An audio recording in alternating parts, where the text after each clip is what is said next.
Disfruta con Víctor Alvarado y su equipo de lo mejor del cine. Directo a las estrellas.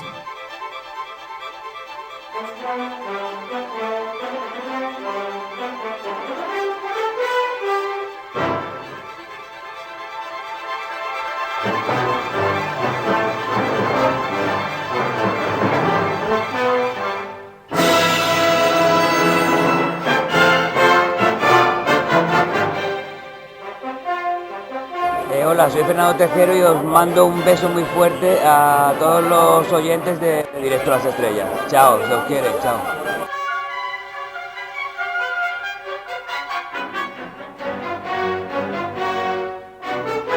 Silencios que matan no es la parte de una conocida canción, sino el título de una novela del guionista Jordan Harper, bautizada como Los Ángeles Confidencial del siglo XXI, un escritor recordado por su trabajo en series como El Mentalista, Shields o Gotham.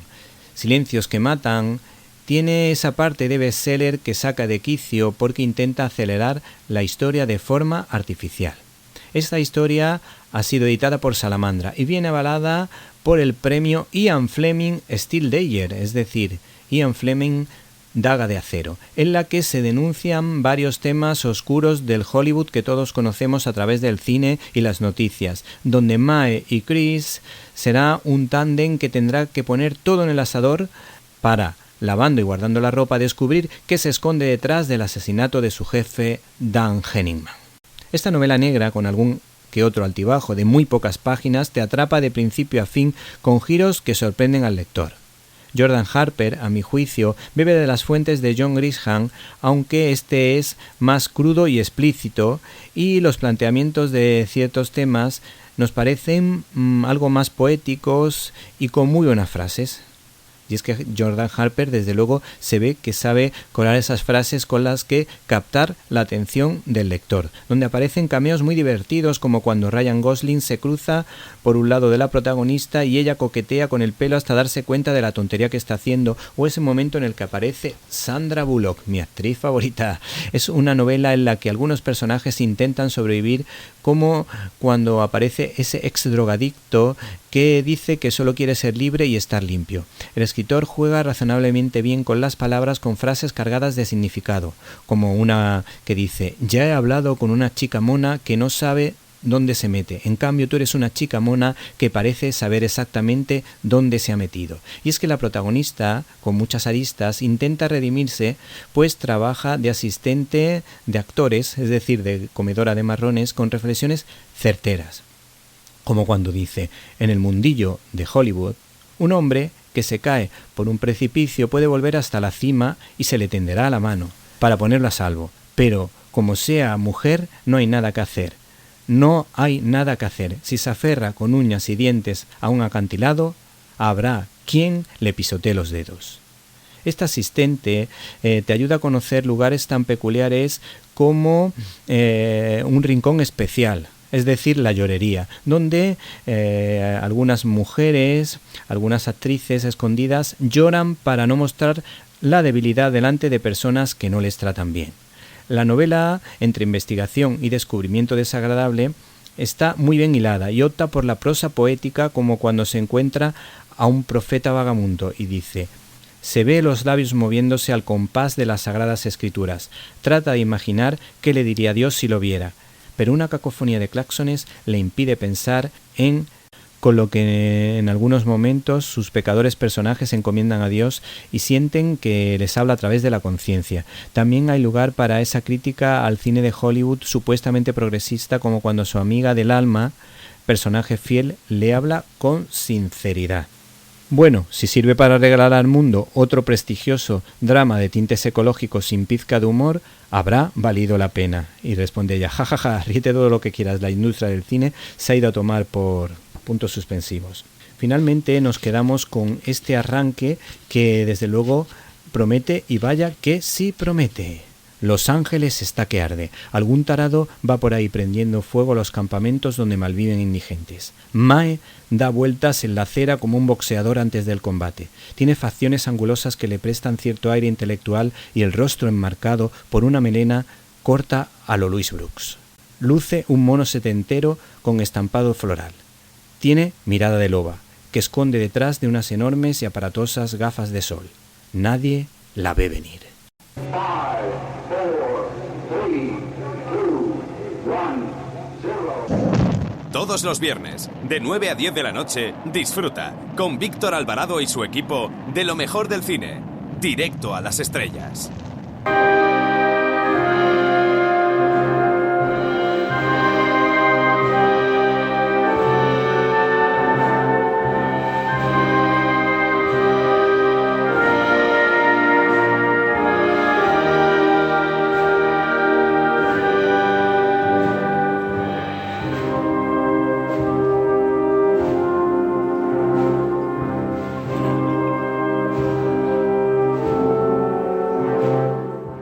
Bienvenidos a una nueva edición de Directo a las Estrellas, tu programa de cine. Y en una semana marcada por el aroma electoral, nosotros dejamos a un lado la política para hablarles de los estrenos de esta semana, empezando lógicamente por The Mastermind, una película sobre robos. También hay películas con aroma a Halloween y, por supuesto, no nos podemos perder una cinta española de Alberto Rodríguez, Los Tigres.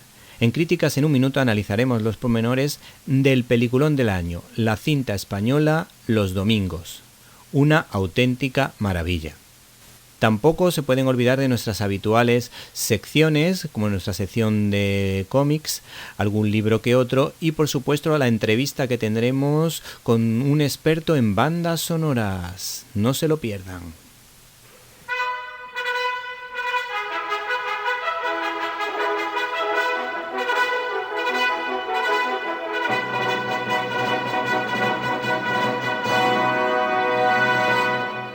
La cartelera.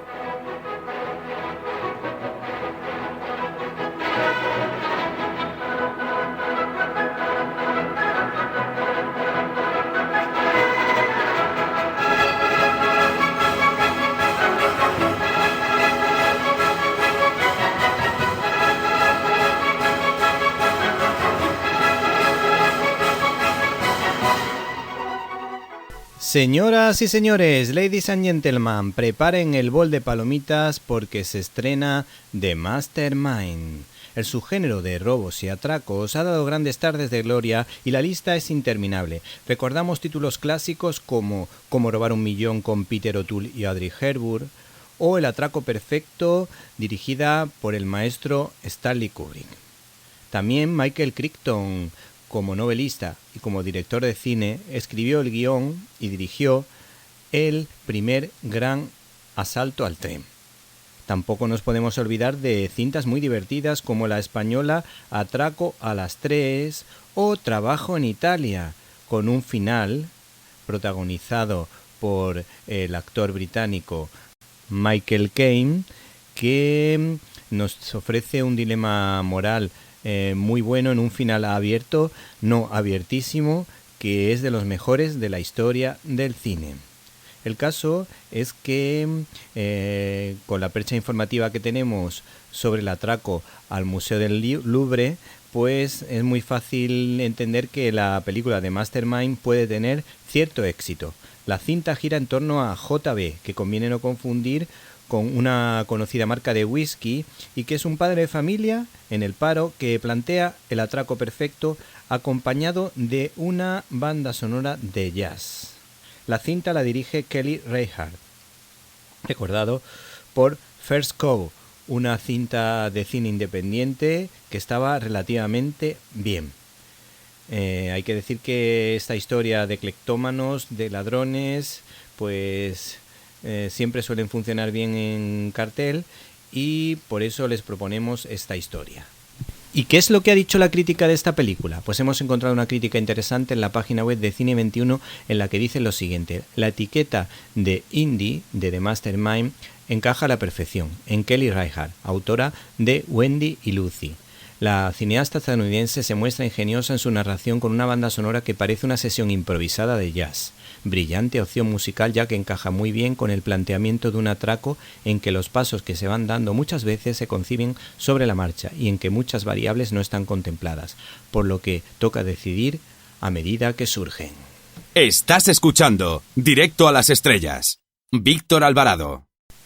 La película potente española de esta semana es sin duda Los Tigres. Es una producción de Alberto Rodríguez, un director irregular, que hizo muy buenas historias, como por ejemplo con Siete Vírgenes o La Isla Mínima, aunque quizá este cineasta está un poquito escorado ideológicamente, y por otra parte hizo una serie titulada Hispania, en la que sus anacronismos históricos hacían chirriar al personaje de Viriato. El caso es que en esta ocasión nos ofrece una historia de buzos, que a priori nos parece interesante, ya que se trata de dos personas de la historia de amor entre Estrella y Antonio, que tienen unos códigos afectivos muy peculiares y que se entienden perfectamente cuando están buceando, pero cuando llega la hora de verbalizar sentimientos, la cosa se complica bastante. Tenemos las declaraciones de Alberto Rodríguez a la hora de hacer esta producción. Dice: para que te hagas una idea, todas las reglas de lo que sabíamos sobre rodaje en superficie y debajo del agua no tiene ningún sentido. Ha sido como empezar a rodar de nuevo con otras reglas, y hay una parte importante que está hecha debajo del agua, pero también hay una parte importante que está hecha a mar abierto. En 10 minutos las condiciones marítimas pueden cambiar cuando te parecen fantásticas, entonces es muy complicado el rodaje. Dice este señor que el rodaje en el mar es azaroso y sumamente incontrolable. Por lo visto, para el casting, pues en primer lugar se pensó en Bárbara Leni, que es una actriz que daba la talla en esta historia, pero esta fue escogida por el equipo formado por Eva Leira y Yolanda Serrano, que era la directora de casting, y pensaron que esta actriz era la que mejor iba a dar el perfil. En cambio, para el papel del protagonista se pensó en un actor español como Antonio de la Torre, que se mantiene bastante bien físicamente y que daba la talla como ese personaje. Esta fue decisión del director Alberto Rodríguez.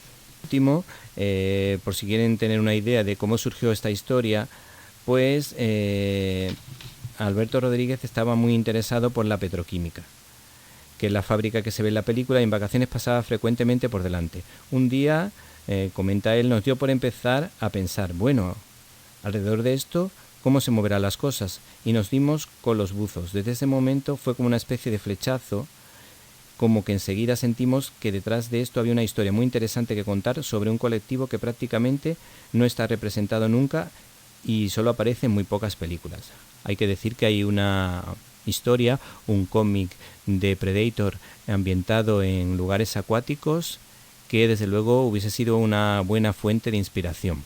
Yo me he leído ese cómic y se lo hubiese recomendado a este director para sacarle todo el jugo.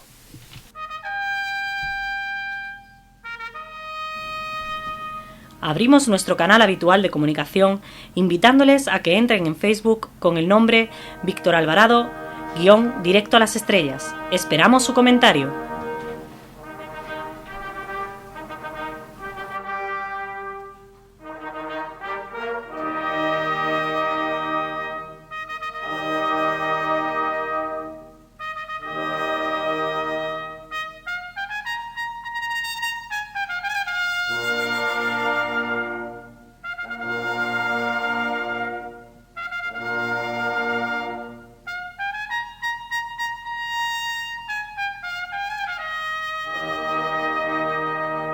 Estás escuchando Directo a las Estrellas.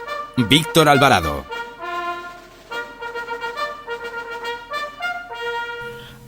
@CineLibertad es nuestra cuenta de Twitter.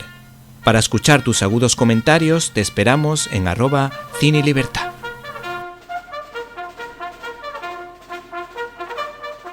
A veces hay producciones que rompen la taquilla, y eso es lo que ha pasado con la cinta francesa Monsieur Aznavour, en la que se cuenta la vida de un cantante que se sube por primera vez a un escenario en París a cambio de unas monedas.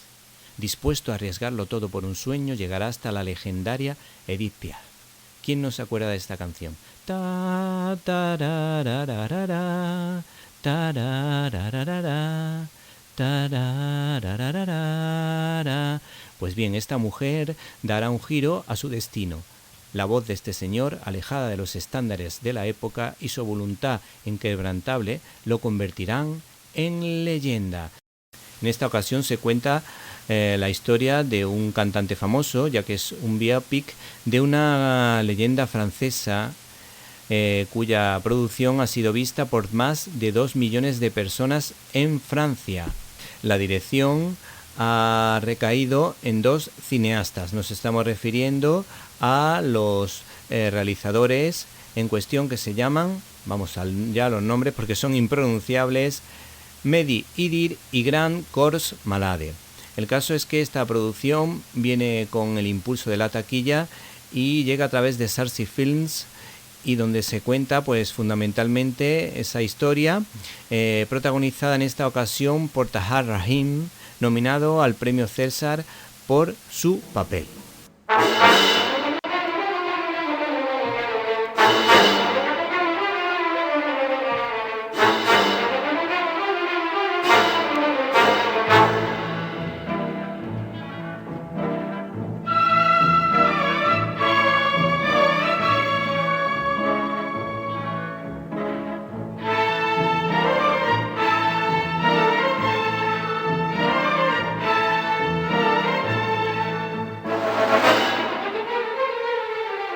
Por último, les hablamos de un producto halloweenesco destinado sobre todo a entretener al público infantil con el rollo que se han inventado ahora del Halloween por todo, cuando nosotros siempre hemos tenido la festividad de Todos los Santos, y bueno, que sí, que se lo pasarán bien o no lo pasaremos bien o alguien se lo pasará bien disfrazándose, pero el caso es que no tiene mucho que ver con nuestra cultura. El caso es que se estrena una coproducción como Stitch Head, dirigida por Steve Hudson, basado en los libros de Guy Bass.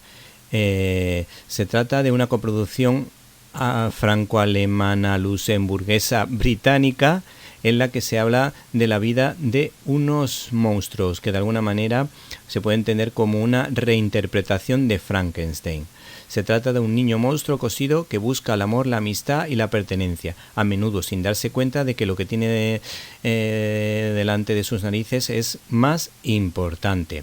Se trata de una historia en la que sus protagonistas tienen que aceptar sus rarezas. Una historia familiar con muchos guiños al cine clásico de terror o al cine mudo, con homenajes, por ejemplo, a Buster Keaton y a Charles Chaplin. Por último, en declaraciones del director a un periódico estadounidense, pues de alguna manera este señor vendió la película del siguiente modo: utilizamos la cámara de la comedia muda y del terror primitivo, ángulos inclinados, expresión inexpresiva, como un toque cómico, una película que puede animar a cualquiera a tener una lágrima, dejar caer una lágrima, pero esa lágrima hay que ganársela. Esta es la forma tan peculiar que tiene el director de vender la película. Por ejemplo, uno de los actores que da vida a uno de los personajes dice lo siguiente: ha sido literalmente cosido, así que queríamos que su voz tuviera algo de roto.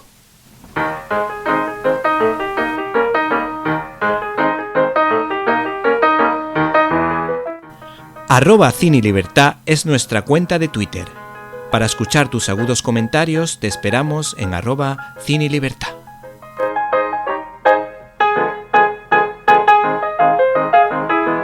Y si te gustó este comentario, puedes suscribirte en nuestro canal de YouTube Cine y Libertad.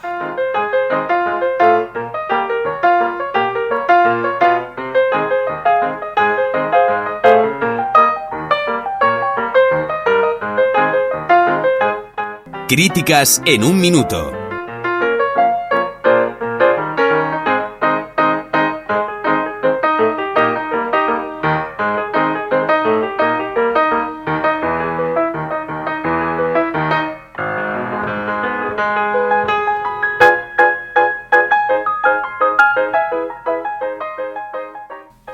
El número de cineastas, en este caso mujeres, que dejan la ideología en favor de buenas historias, gracias a Dios, va en aumento, como es el caso de Paula Ortiz con La Virgen Roja o Arantxa Echeverría con La Infiltrada.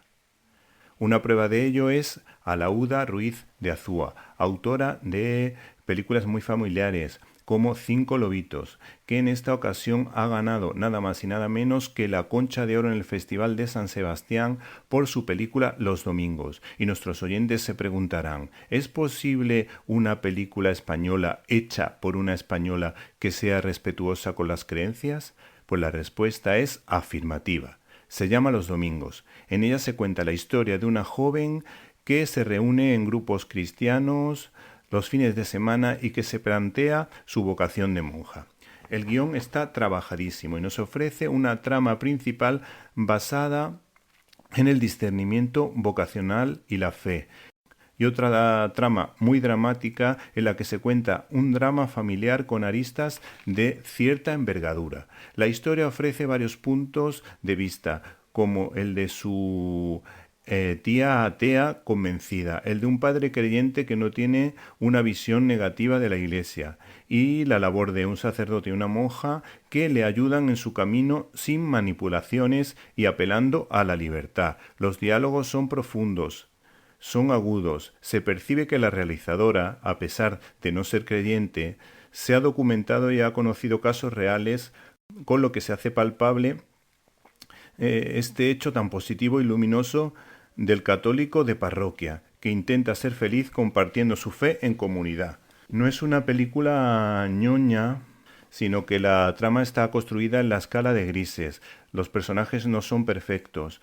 De alguna manera la directora pone sobre la mesa las luces y sombras de esa posibilidad. Es bellísima la oración final a pecho descubierto, cargada de significado y emocionante, en la que la protagonista intenta buscar la forma de encontrar la felicidad, así como los coros que adornan algunas escenas que son magníficos y transmiten sobre todo una sensación de paz y tranquilidad. Y si te gustó este comentario, puedes suscribirte en nuestro canal de YouTube Cine y Libertad.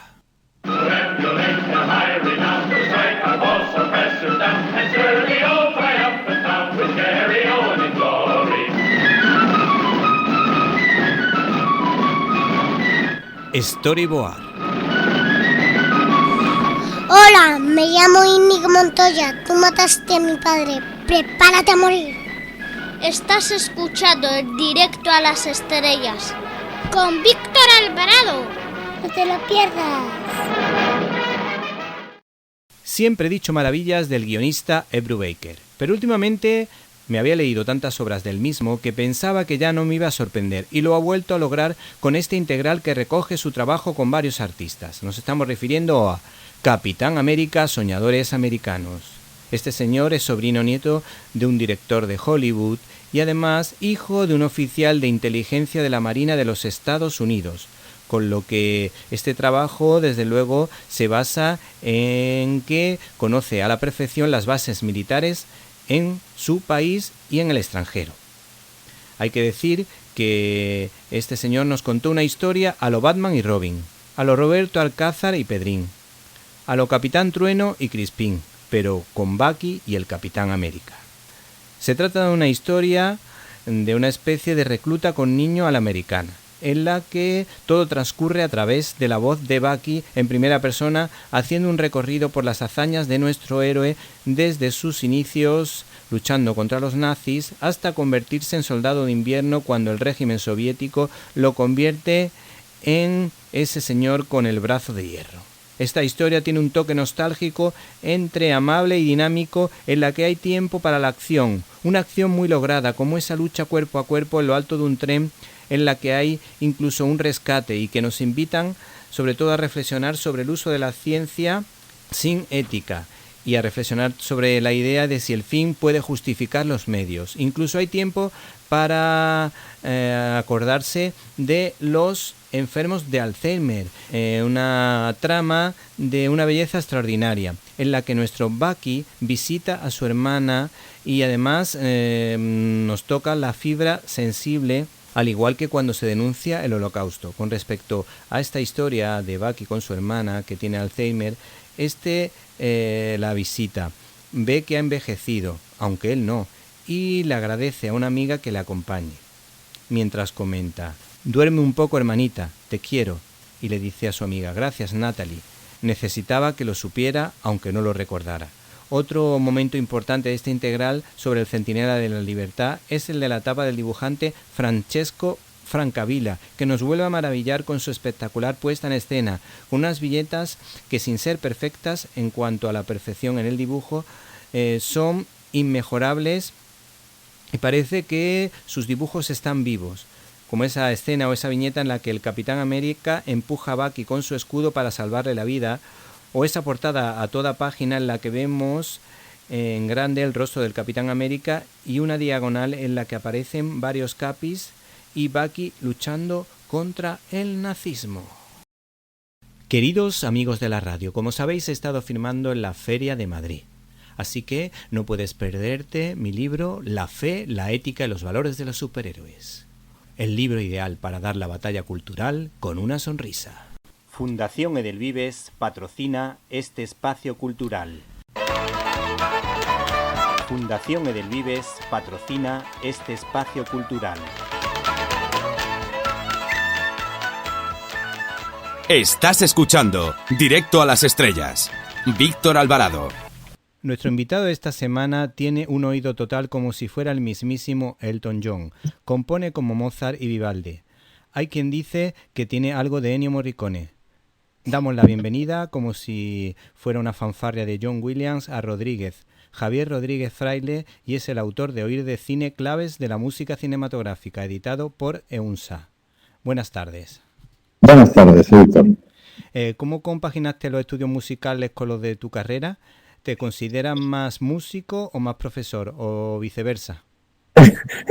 Bueno, no, desde luego mucho más músico que cualquier otra cosa. De hecho, yo soy nacido en una ciudad pequeña, Pamplona, que entonces, en una época en la que no existían los estudios musicales universitarios.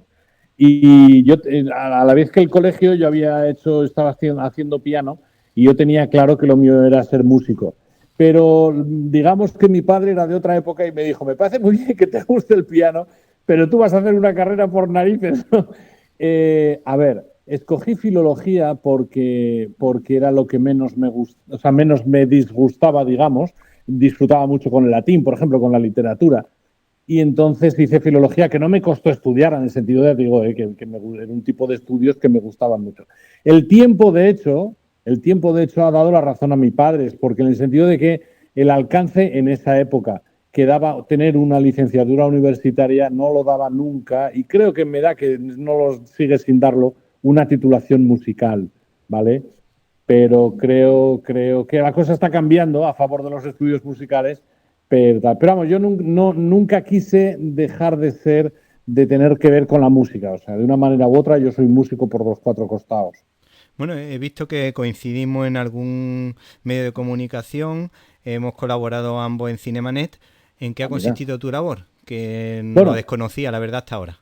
No, que va. En Cinemanet la historia viene ya yo creo que el segundo o tercer año en que se puso en marcha aquí en Barcelona. Conocí a Daniel Arasa, que es el gran organizador y mente preclara para estas cosas. Totalmente.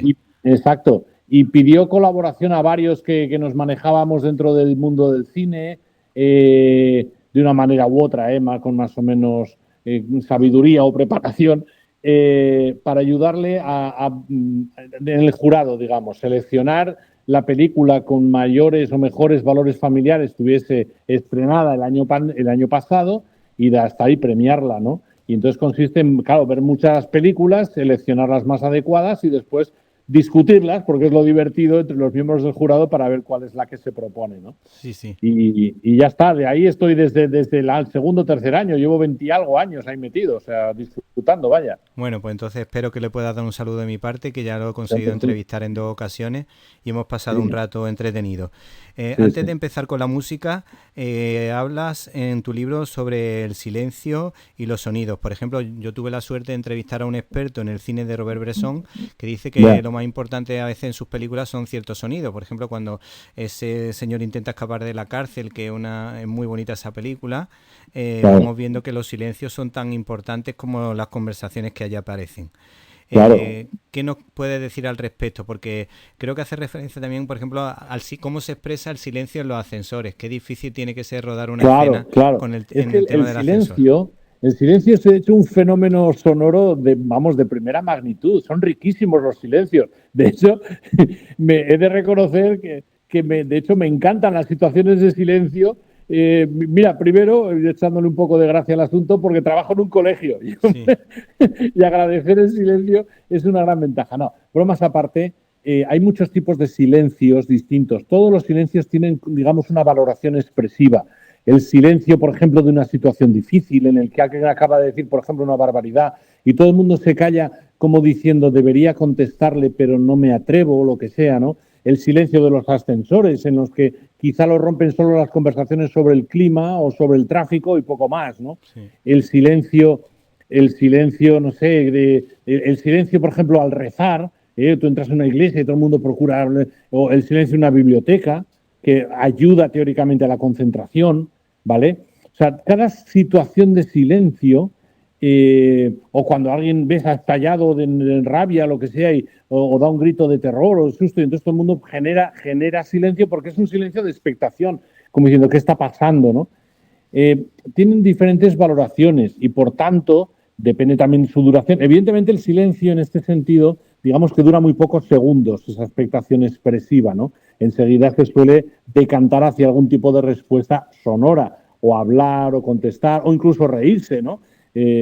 Depende de la situación, ¿no? Pero el silencio es una situación expresiva muy jugosa y en el cine se puede aprovechar muy bien, ¿no? Sí, sí. Pues fíjate que yo, salvo el momento final de ponerme a leer por la noche o a rezar, como tú dices, me gusta el silencio, pero el resto del día, si no tengo silencio, pongo la radio porque estoy tan acostumbrado a escuchar ruido en la escuela, en la calle, en todos sitios, que a mí los silencios me incomodan.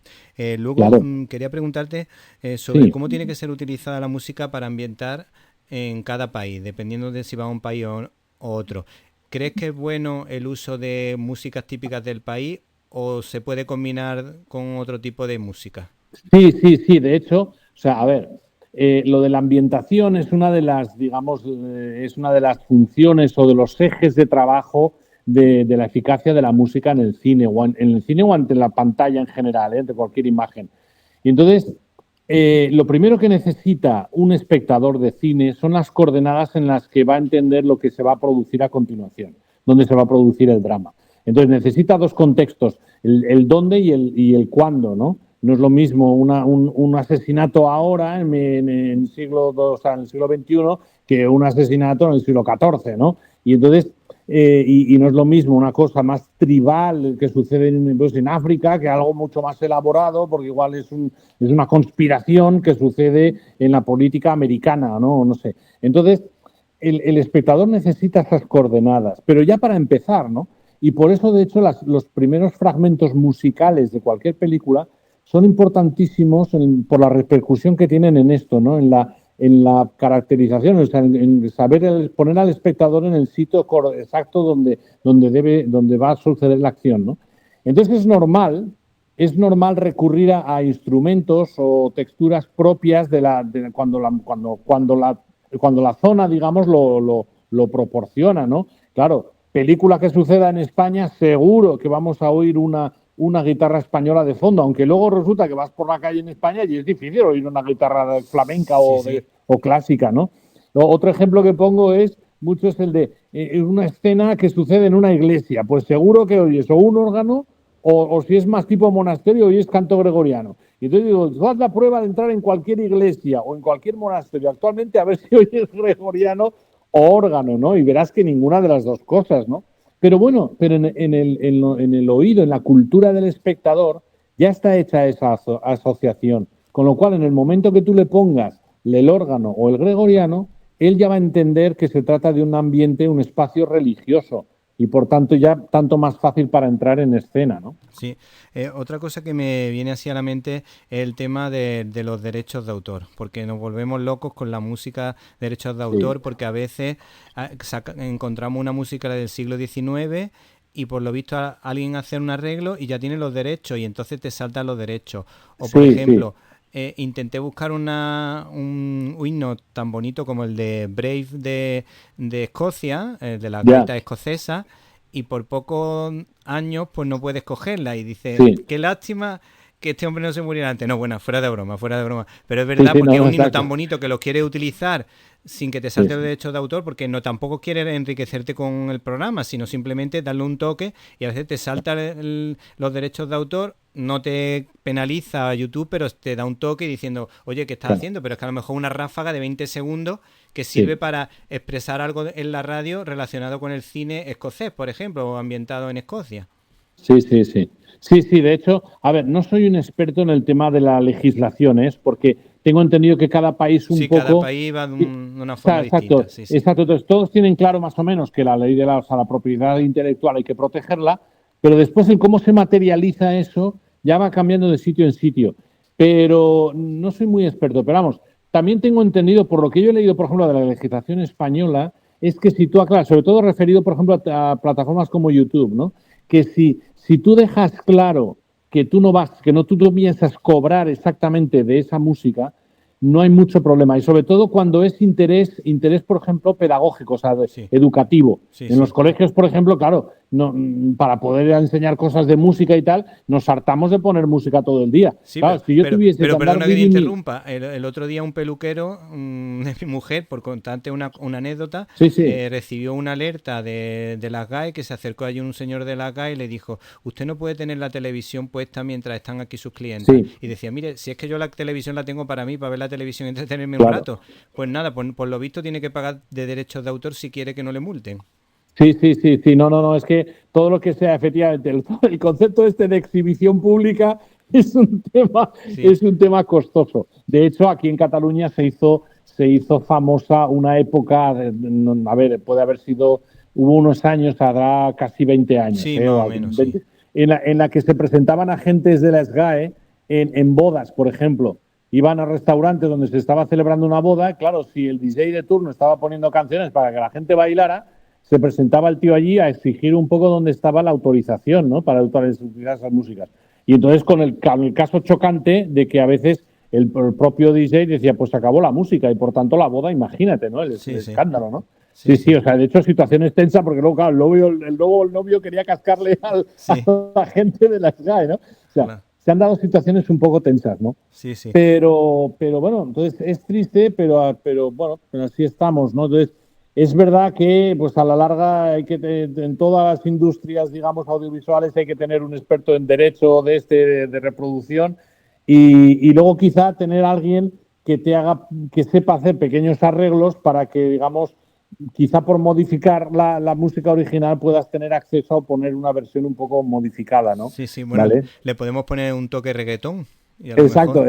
Y a lo mejor es fácil. No, de hecho, mira, es que hoy estaba comiendo con unos compañeros y ha salido el tema, no sé si... ¿Sabes que este fin de semana ha habido un concierto en el Vaticano? En el concierto en el Vaticano, y entonces todo el mundo mencionaba, yo no lo he visto, pero todo el mundo mencionaba la colaboración entre Andrea Bocelli y la cantante Karol G. Sí. Y entonces, y que habían cantado juntos la canción Vivo per lei, Vivo por ella. Vivo por ella, sí. Y entonces... Pero claro, todo el mundo comentaba que le habían añadido, supongo que para poder casar bien con el estilo más de Karol G, le habían puesto una especie de ritmo así por debajo al inicio de la canción y tal, y decían, claro, los puristas, los que les gusta la canción tal como es, decían que aquello era un asesinato, ¿no? O sea, como osaban ponerle un acompañamiento rítmico tan cutre, ¿no? Tan reggaetonero, ¿no? Sí. A una canción tan bonita como esa de Vivo per lei, ¿no? Pero, bueno, quizás ha sido la manera de poder decir que después los derechos... Claro, hay una versión, ¿no? Y entonces, si das los datos de la versión, pues ya creo que igual el problema se salva, ¿no? Sí, Pero de hecho, no lo sé, digo, no sé, porque cada caso está... Mi entorno laboral es muy distinto a esto. De hecho, es muy curioso que hacía años que no escuchaba el grupo Cranberries, que es bastante bueno, un grupo irlandés. Sí. Y ahora lo han convertido en música máquina total, mezclando sus canciones, las canciones de Dolores O'Riordan, que era la vocalista. Sí. Sí. No, y de hecho te digo, a ver, entre nosotros, seguro que a este nivel profesional seguro que ya las propias agencias, las propias discográficas ya gestionan esto. Esto va, digamos, para ellos forma parte de su trabajo y lo hacen rápidamente. También es verdad que hay un detalle. Si yo, por ejemplo, soy un artista y he creado una canción que hace 15 años tuvo mucha fama y ahora alguien me pide permiso para reeditarla, yo se lo daría súper gustoso, porque de esa manera mi canción tendría una segunda vida, ¿me entiendes? Sí. Y entonces a muchos ya les va bien, digamos, que les trabajen sus músicas y tal, y se las reediten o se las reinversionen y cosas de estas, ¿no? Sí. ¿Vale? Y como experto en música, ¿qué labor hacen exactamente los productores musicales en la discográfica? No sé si nos puede explicar algún detalle que conozcas. No, a ver, un productor realmente, de la misma manera que un productor en el cine es el señor que sabe elegir a las personas indispensables para crear el tipo de película que busca, o sea, el que tiene realmente en la mente un tipo de película es el productor. Por eso, de hecho, en los Oscars, quien recoge, en principio, el Oscar a la mejor película no es el director, sino el productor, porque es realmente el propietario de lo que hace. Entonces, de hecho, el productor ha sido el que ha escogido al director y a los actores principales, etcétera. Vendría a ser un poco, si te fijas, como en los equipos de fútbol. Una cosa es el entrenador, pero por encima del entrenador está el presidente del club, ¿no? Sí. Que cambia, es el que puede cambiar entrenadores en función del proyecto deportivo que quiere. Pues con el cine pasa igual. Entonces, en la música, un productor es un señor que dice: el producto musical que buscamos se mueve en este entorno. Digamos que sabe interpretar al público, a los gustos del público, para decir, mira, deberíamos acercarnos o deberíamos buscar un sonido más cercano al pop o más cercano al rock o más cercano a lo que sea. Y en función de los artistas de que dispone, pues es más creativo o lo que sea. Claro, también hay productores como muy eficaces y poco creativos, entre comillas, y los hay, en cambio, que les encanta, vamos, echarse la manta a la cabeza y ser todo lo creativos que quieran y tal, aun a riesgo de no ser populares y, por tanto, no vender y, por tanto, no ingresar dinero, ¿no? Pero bueno, hay más vocacionales, ¿no? Este año es una cifra redonda para Tiburón. ¿Cuál fue la clave del éxito de la película y cómo fue utilizada a tu juicio?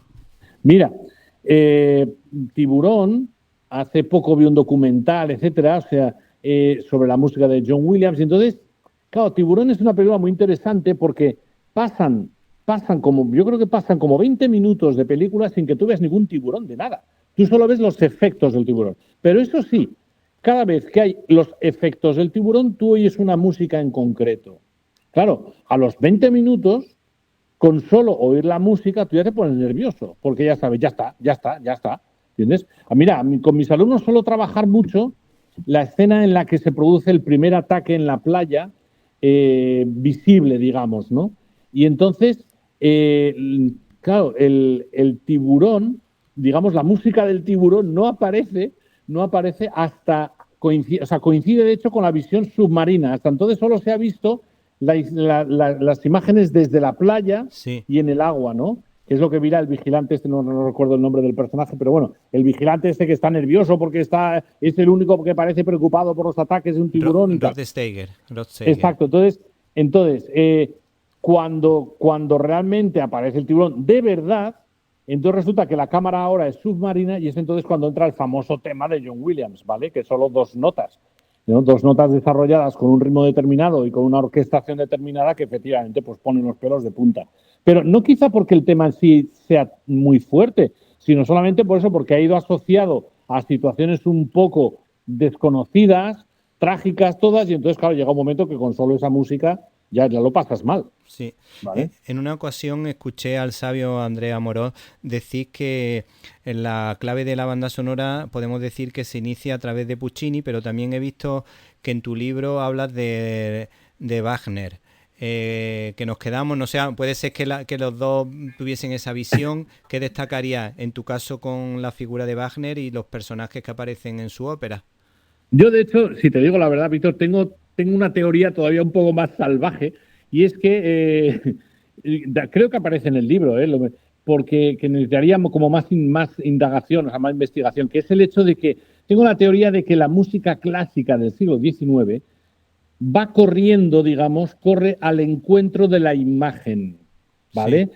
el siglo XIX es el siglo del desarrollo de la ópera, tanto la italiana como la alemana, es el desarrollo de formas como el poema sinfónico, poemas musicales muy libres, pero que todas buscan un poco el peso de lo expresivo, lo emocional, y a veces buscando pues precisamente señas muy visuales. Por ejemplo, Mussorgsky, cuadros de una exposición, la Sinfonía Fantástica o también lo de Una noche en el Monte Pelado. O sea, hay una serie de títulos en la música clásica, ya en el siglo XIX, que dices, bueno, tú me estás diciendo algo que en el fondo debería imaginármelo con la música.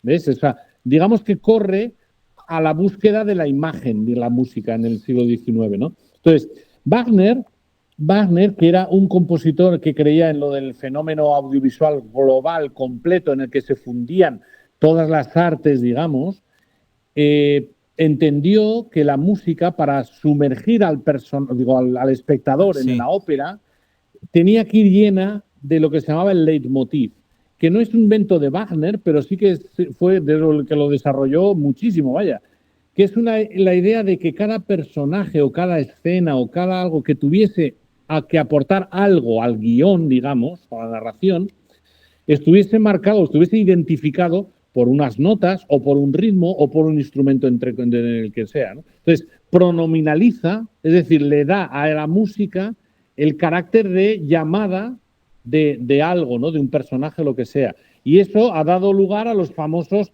en la música de cine, a los famosos temas, ¿no? Si tú a alguien le dices que tararé Indiana Jones, o si le dices que tararé algo, no sé, pues mira, el otro día con los de Parque Jurásico, tarará, también, bueno, ¿qué tendrá que ver con los dinosaurios? No lo sé, pero lo cierto es que suena tan noble que hasta los dinosaurios te caen bien, ¿no? Sí, ¿vale? Sí. Y entonces Wagner creó todo un código de trabajo que después, cuando años después llegaron los compositores de cine, solo tuvieron que seguir un poco la estela, ¿vale? De hecho, mira, antes de que el cine fuera sonoro, el desarrollo del cine fue tan rápido que se empezó pidiendo, claro, al pianista que había en la sala de exposición de la película, se dice, oye, tío, toca algo, ¿no? Y entonces el tío se dedicó a hacer los fragmentos de música clásica que ya había oído para las imágenes que tuviesen algo que ver. Piensa, por ejemplo, el famoso preludio de la ópera esta de... ¿Cómo se llama esto? Ahora no me sale, hombre. ¿Te refieres a Wagner, las Valquirias? No. Guillermo Tell de Rossini. O sea, todos ante esa música, todos vemos los caballos, ¿vale? Sí. Los vemos todos. Entonces, o sea, fíjate hasta qué punto esa música es concreta, o sea, te da las pistas de algo visual, no auditivo, ¿no? Pues entonces los músicos se dedicaron a cuartear, aquellos músicos, por necesidad, claro, se dedicaron a cuartear toda la música clásica que conocían para poder buscar lo que más se adecuaba a lo que transmitía la imagen, ¿vale? Efectivamente, cuando uno piensa, por ejemplo, lo que tú decías, la carga de Rossini, de Guillermo Tell, pues todo el mundo piensa en caballos de verdad. Claro. Luego, por ejemplo, otra de las claves de la banda sonora, por ejemplo, cuando uno escucha Star Wars, está claro cuando viene el lado bueno, que es... Claro. Sí, exacto. De hecho,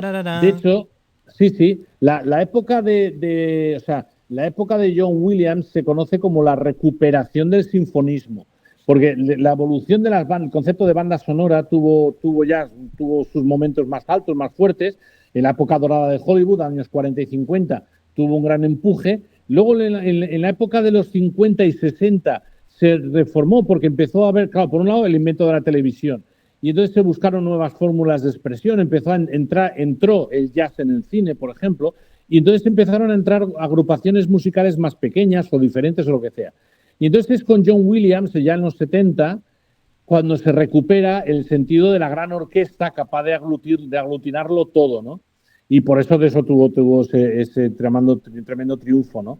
Pero es porque en el fondo retoma un poco la visión clásica de lo que sería la música para la imagen, ¿no? Claro, por ejemplo, esa parte sería más amable, yo diría. Esa presentación que yo te he dicho de Star Wars sería como más italiana, ¿no? Y luego la de Darth Vader sería como más wagneriana. Chan, chan, claro, chan, claro, chan, claro, charan, chan, charan. Sí, de hecho, hay que reconocerle a John Williams la capacidad de síntesis que hace de todos los géneros y anteriores.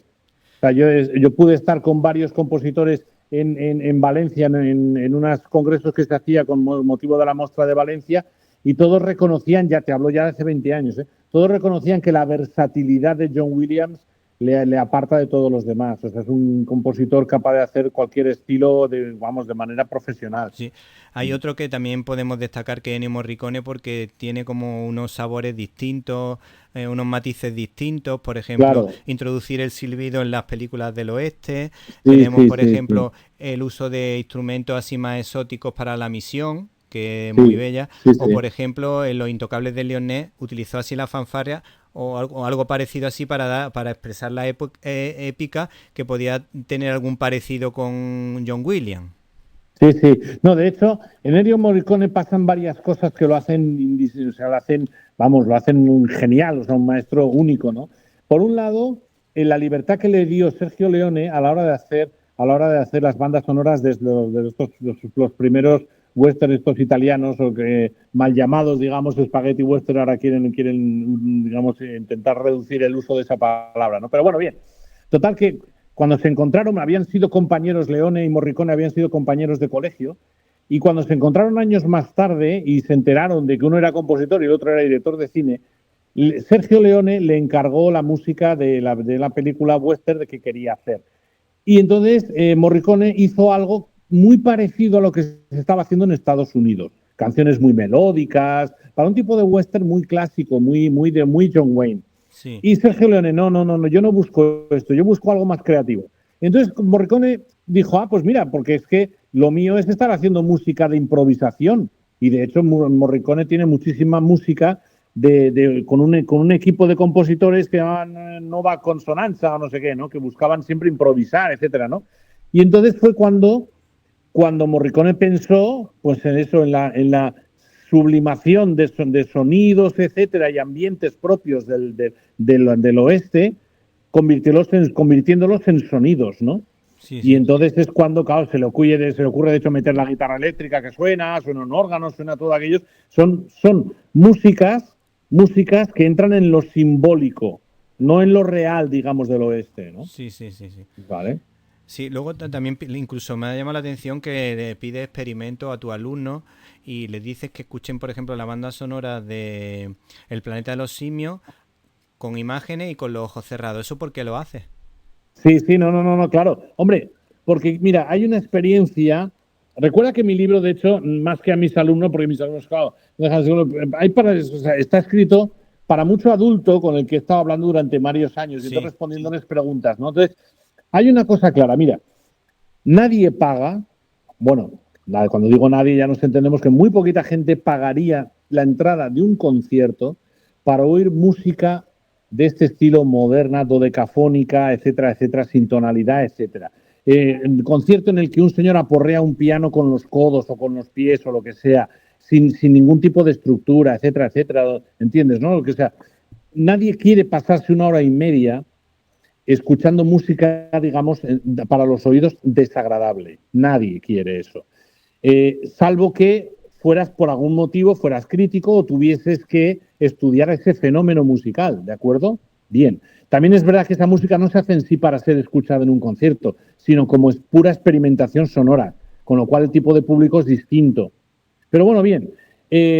Entonces, claro, nadie paga eso, pero si resulta que esa música es el complemento de unas imágenes determinadas y más en una película futurista donde resulta que unos señores unos astronautas acaban en un planeta desconocido, parecido a la Tierra, pero que está dominado por monos, y solo al final caes a la cuenta de todo, digamos, pues claro, lo cierto es que esa textura rítmica, sonora, extraña, con instrumentos de percusión y tal, que se aparta, de hecho, de apoyarse en los violines, historias o frases hechas, etcétera, se aparta de todo eso, entonces resulta que ahí te sienta bien.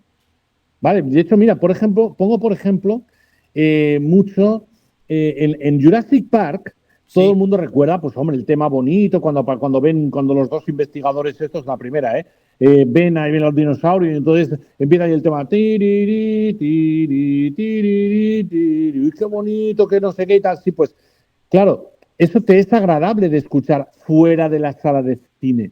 Y sin embargo, hay un momento que refiere, creo que es cuando están intentando meter un dinosaurio en una jaula, está lloviendo, es oscuro, etcétera, etcétera, y entonces es todo peligroso, o sea, te lo ponen de forma peligrosa, aunque tú al bicho no lo ves en ningún momento. Bueno, sí. Pues eso lleva un acompañamiento de música rara, arrítmica, atonal, incluso pues más apoyada en sintetizadores que en instrumentos clásicos. Y entonces, claro, ves, tú esa música la escuchas fuera de la película y dices, vaya música más fea, esto es de John Williams, vaya cosa más fea. Sí, claro, escuchada así sí que es fea, pero era la música que necesitaba esa escena exactamente. Claro. Bueno, pues despedimos el programa para que no quede demasiado trágico. Primero con la música de Sin Perdón creada por Clint Eastwood, que es una banda sonora preciosa, y con el himno de la alegría para que acabe esto con una sonrisa para nuestros oyentes. Porque nos ha encantado tu libro, Oír de Cine, claves de la música cinematográfica, editado por EUNSA, un libro de Javier Rodríguez Fraile. Muchísimas gracias. Nada, a vosotros. Y si te gustó este comentario, puedes suscribirte en nuestro canal de YouTube, Cine y Libertad. Bueno, llegó el momento de la despedida, pero antes quiero agradecer el trabajo a todo el equipo de Directo a las Estrellas. Un abrazo para Antonio, Irene, Guadalupe, Jaime, Carlos y Javier, sin los que hubiese sido imposible realizar este programa. Espero que usted, y también usted, o tal vez tú, hayas pasado un rato entretenido. Recibe un cordial saludo de Víctor Alvarado y hasta la semana que viene.